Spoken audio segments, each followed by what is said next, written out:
ঈসা নবী রাস্তা দিয়া যায়, হঠাৎ দেখে কবরের মধ্যে আযাব চলতেছে। ঈসা নবী চলে গেলেন, কিছুদিন পরে আবার ওই রাস্তা দিয়া যায়, আজকে তাকায় দেখে ওই কবর থেকে মিশকের ঘেরান পাওয়া যায়। আল্লাহর কাছে জিজ্ঞাসা করলেন, হে মালিক, কয়েকদিন আগে দেখলাম কবরের মধ্যে আযাব, আজকে কেন কবরে মিশকের ঘ্রাণ পাওয়া যায়? আল্লাহ বলেন, ঈসা এই বান্দা দুনিয়া থেকে বিদায় কালে গুনাহগার হয়ে আসছে, আযাব চলতেছিল, কিন্তু একটা সন্তান রাখি আসছে। মা সন্তানটারে মাদ্রাসায় নিয়ে চলে গেল। সন্তান মাদ্রাসায় যাওয়ার পর শিক্ষকেরা তারে পড়াইলো, পড়ো বিসমিল্লাহির রহমানির রহিম। আমি আল্লাহর কুদরতি মায়া বেড়ে গেল। আমি আল্লাহ ফেরেশতাদের ডাক দিয়া বললাম, এরে ফেরেশতারা তাকায়া দেখ, এই নাবালেগ সন্তান বলে আমি আল্লাহ নাকি বড় রহমান, আমি আল্লাহ নাকি বড় রহিম, আমার মতো নাকি বড় দয়াময় আর কেউ নাই, আমার মতো বড় মায়াময় আর কেউ নাই। আমি যদি এত দয়াময় হই, বাচ্চাটায় বলে তো আমি দয়া না করিয়া পারি না। ওর আত্মীয় স্বজনের ঘুরিয়া দেখ, যারা কবরে আছে সব কবর জান্নাত বানায়া দাও। এরে যুবক আল্লাহর গোলাম, মনে মনে একটা শখ জাগছে, তুই কক্সবাজার যাবি, বন্ধু বান্ধবীর নিয়ে ঘুরবি। বাবা তুই তো ঘুরছো, তোর পায়ে ধরে বলি শখ তো মিটাইছো, এবার তওবা কর। মনে মনে আশা ছিল সিনেমা হলে যাবি, একবার তো গেছো বাবা, পায়ে ধরে বলি এইবার ফিরিয়া আমার মাওলার দরবারে। কারণ আমার মাওলা বারবার সতর্ক করে, ওই কবর কিন্তু ভয়ঙ্কর, ওই কবরের আযাব সহ্য করতে পারবা না, ভয়ঙ্কর আযাব, দুই পার্শ্বের মাটির চাপ। এমন কোন আল্লাহওয়ালা নাই যে কবরের চিন্তা করে কাঁদেন নাই। বালিশে মাথা লাগায় যখন রাতের বেলা বাতিটা নিবায় ঘুমাও, মনে মনে একটু প্রশ্ন করিস, ঘুমের মধ্যেও তো কত বান্দার মরণ হয়ে যায়। সকালবেলা যদি আমারে মা আইসা ডাকে আর বলে, বাবা ওঠ আর ঘুমাইও না, আইসা যদি দেখে পুরা বডিটা শক্ত হয়ে গেছে আর পুরা বরফের মতো বডিটা ঠান্ডা, মা চিল্লায় বলবে, তোরা কে আছো, আয়, আমার সন্তান দুনিয়াতে আর জিন্দা নেই। বাবায় কাঁদবে, মা কাঁদবে, তোর কোনো আওয়াজ হবে না। ওদিকে কেউ যাবে ইমামের খবর দিতে, হুজুর কোথাও যাবেন না, আমার সন্তানের জানাজাটা পড়ানো লাগবে।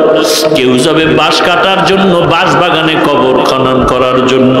কেউ যাবে তোরে জীবনের গোসলটা দেওয়ার জন্য, পানি গরম করতে থাকবে। কেউ কলা গাছের পাতা কাটার জন্য যাবে। এইবার তোর জানাজা চিরতরে পরাণের জন্য গোসল করায় নিয়ে যাবে। মা পর্দার আড়াল থেকে বলবে, আমার বাবারে আর একবার একটু আমারে দেখায় না, আমি আর সহ্য করতে পারি না। এরে আল্লাহর বান্দা চিন্তা কর, এক এক করে সবাই চলে যাচ্ছে, তোমার আমার একদিন চলনের ডাক এসে যাবে। কিন্তু একটু চিন্তা কর, কি রেখে যাচ্ছ দুনিয়াতে আর সঙ্গে কি নিয়ে যাইতেছো। আল্লাহর কাছে তওবা কর, খাঁটি মনে তওবা কর। আল্লাহ, আমার মতো কত যুবক স্কুল কলেজ ভার্সিটিতে পড়ে, নামাজ ছাড়ে না, নাই? আমার মতো কত যুবক র্যাব আর্মি পুলিশের চাকরি করে, নামাজ ছাড়ে না। আমার মতো যুবক ড্রাইভারি করে, নামাজ বাদ দেয় না। আমার মতো যুবক কোটি টাকার ব্যবসা করে, এক টাকাও হারাম খায় না। আমার মতো যুবক আল্লাহ তোমার প্রিয় বান্দা হয়ে গেছে, তওবা করে। আর কতবার বলবো রে ভাই, সেদিন এক যুবক ৩-৪ দিন আগে মাদ্রাসায় আসলো, টাই প্যান্ট শার্ট পরা, ওই শনিয়াখড়া রায়ের বাগ থেকে বলল। আমি বললাম, ভাই কেন আসছো? বলে, আমার বাড়ি বরগুনা। কেন আসছো? বলে, দোয়ার জন্য।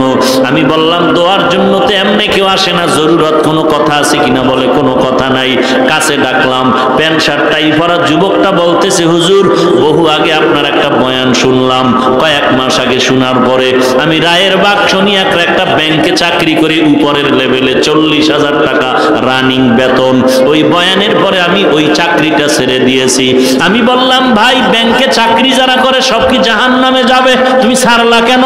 বলে তা আমি জানি না, কিন্তু বয়ানের পরে আমার বেতনে এমন আসর শুরু হয়ে গেল, আমি নিজে নিজে ভাবলাম, আমি উপরের চেয়ারে বসে দেখলাম যে এই টাকাগুলো আমাদের ভাগ্যে আসতেছে বেতন হিসাবে, আমার কাছে পরিপূর্ণ এটা আল্লাহর মহব্বতের মনে হয় নাই।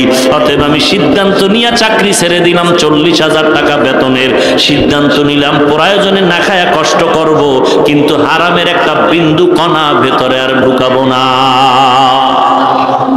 এরে যুবক, ও পারলো, তুই কেন পারো না? আসলে জাহান্নামের ভয় তোর অন্তরে নাই, আযাবের কবরের ভয় তোর অন্তরে নাই। আল্লাহর নবীর হাদিস মিথ্যা মনে করেছো, আল্লাহর কোরআনকে মিথ্যা মনে করে বসছো। অথচ আল্লাহ স্পষ্ট কোরআনে বলেন, ইন্নাল আবরারা লাফি নাঈম ওয়া ইন্নাল ফুজ্জারা লাফি জাহিম। নেক আমলওয়ালা জান্নাতে যাবে, গুনাহগারেরা জাহান্নামে যাবে। এখন তুমি কতটুকু নেক আমল করো, কতটুকু গুনাহ করো, হিসাব মিলাও, হিসাব মিলাও। আল্লাহর কাছে তওবা করো, মালিক আর গুনাহ করব না, নামাজ ছাড়বো না, বেপরদায় চলবো না, মা বাবারে কষ্ট দিব না, আলেম ওলামাদের বিরোধিতা করব না, আমার হিসাবটা মিলাই আমি কবর দেশে যাব। আল্লাহর কোরআন পড়ো, আল্লাহর কোরআন পড়াও, নিজে পড়ো, শিখো, মাদ্রাসার অভাব নাই। আল্লাহর মুহাব্বতের তওবা করে এখান থেকে উঠে যাও, আল্লাহর কাছে গুনার কথা স্মরণ করে কাঁদো। আল্লাহ বলেন কোরআন বেশি বেশি পড়ো, যত পড়বা তত দিলের ময়লা দূর হয়ে যাবে, ঈমানটা তাজা হয়ে যাবে।